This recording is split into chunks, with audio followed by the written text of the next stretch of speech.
to the challenges you face.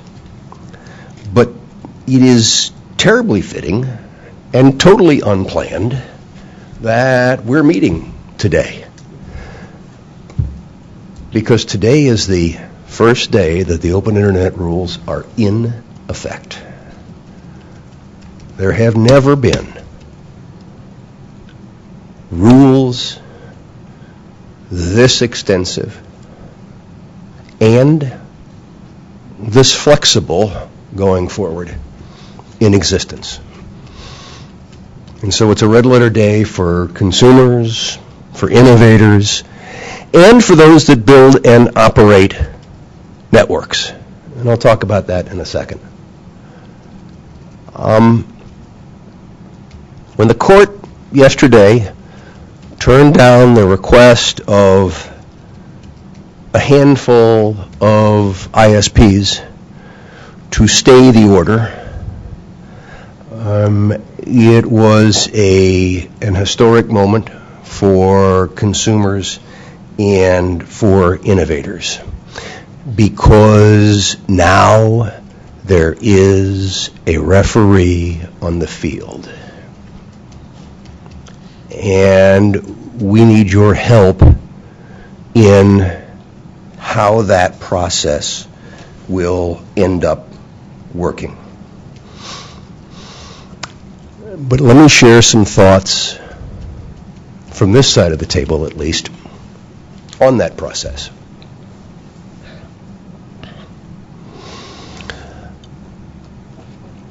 We have said throughout the debate on the Open Internet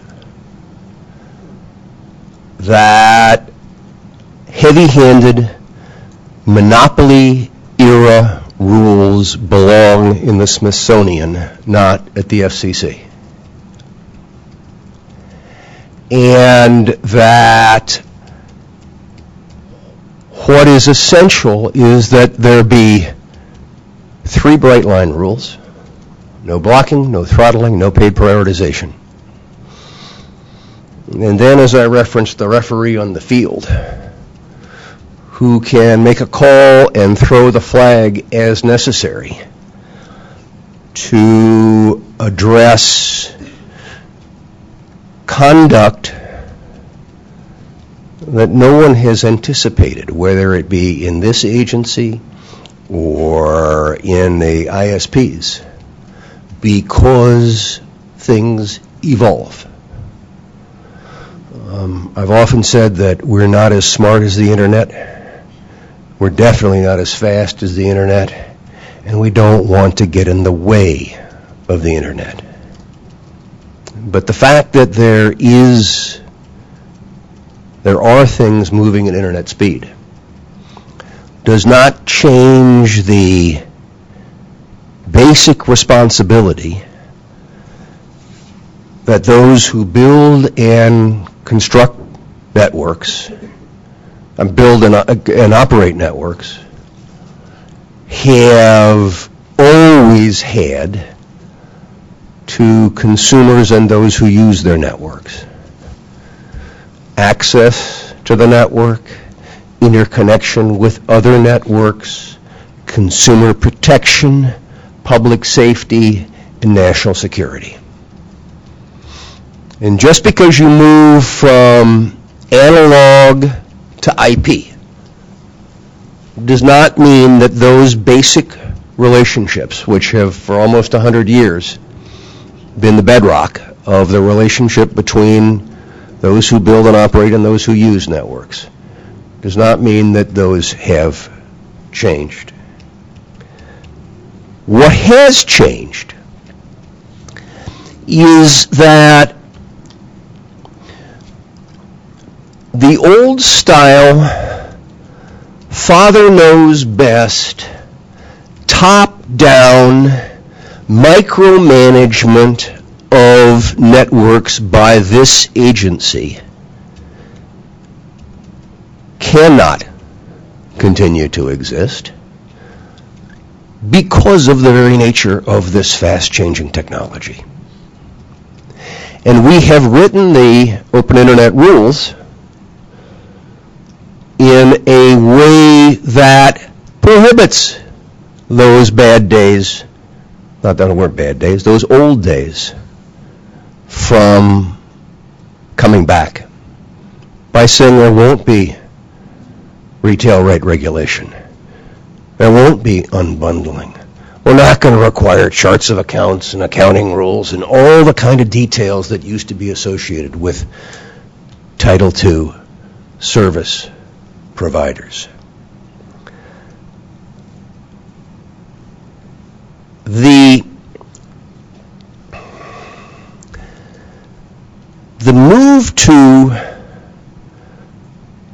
the new era, well, let me back up. One of the things that was fascinating about this whole debate and discussion about open internet is that people would look at the rules and imagine all the awful things that could happen on one side or the other. I call them imaginary horribles. And the reality that we have now is the rules are in effect, and people will get to see that the imaginary horribles were just that, imaginary. And that we are going to take a responsible, thoughtful approach to the new authorities that the court has told us we should go ahead and exercise. Now, making decisions in the public interest is a multifaceted kind of activity. Clearly, there are the bright line rules that we talked about, which are no blocking, no throttling, no paid prioritization. Something that, interestingly, the ISPs have now said they embrace, but when they were first proposed were the end of the world.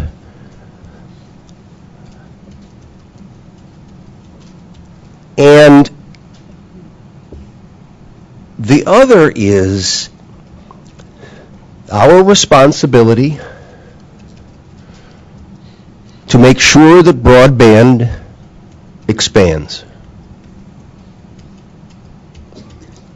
gets distributed further, gets faster, gets competitive, or as we like to say, is fast, fair, and open. And in order for there to be the incentive for private sector companies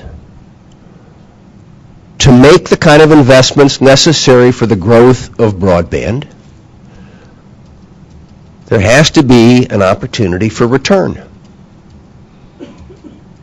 That's why we don't have retail rate regulation.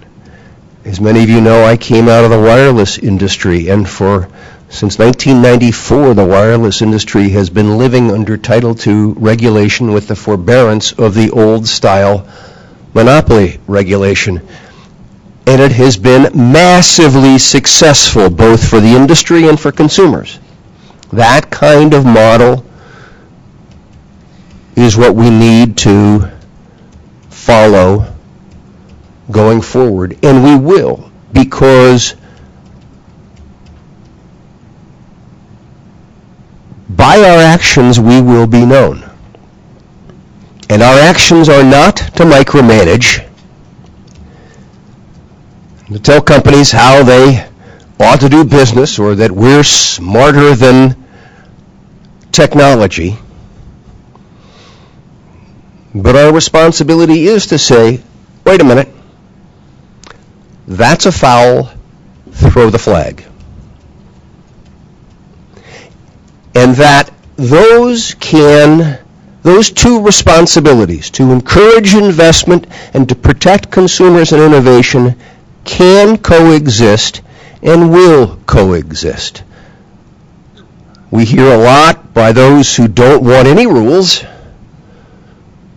arguing that, well, you know, the open internet rules are going to chill investment. Well, tell that to Charter that just said we'll spend $90 billion to acquire Time Warner Cable and Bright House. Companies that have never before seen regulation of their data services and now are subject to the open internet rule.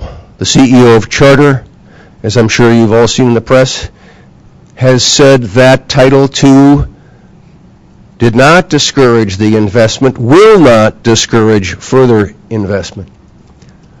Or the decision that was made by the French company Altice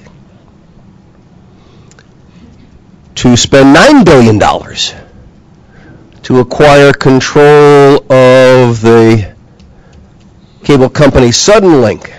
One of the things, you know, that we heard a lot about during the debate on the open internet was, oh, this is going to chase capital abroad. You know, oh, this is going to be awful because everybody's going to want to go invest in Europe because things are so much better in Europe. Well, by golly, look what happens.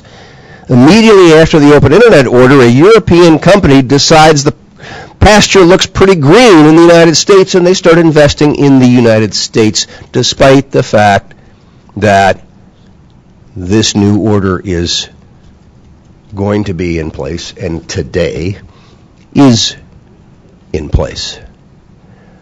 I think it is because people recognize that this order is pro-consumer and pro-innovator, and that does not mean that it is anti-network operators.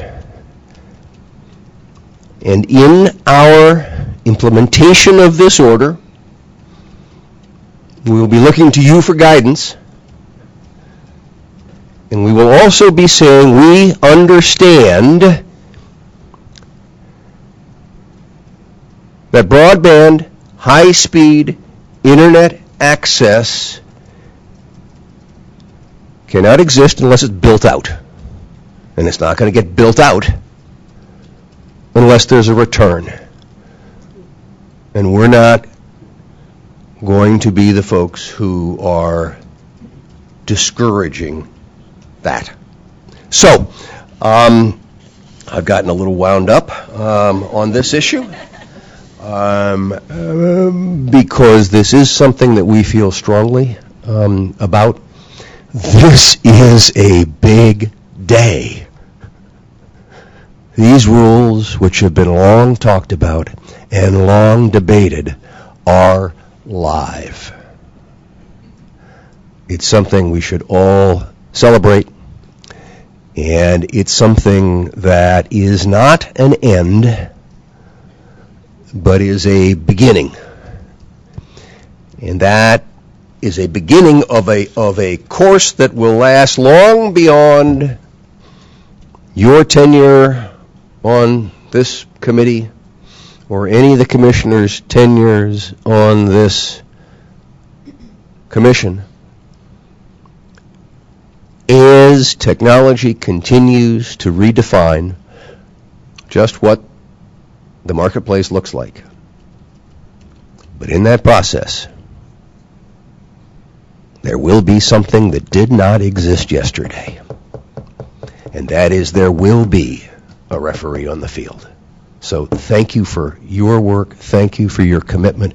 And we look forward to the recommendations that will be coming out of this body. Thanks, Deborah. Thank you, Mr. Chairman.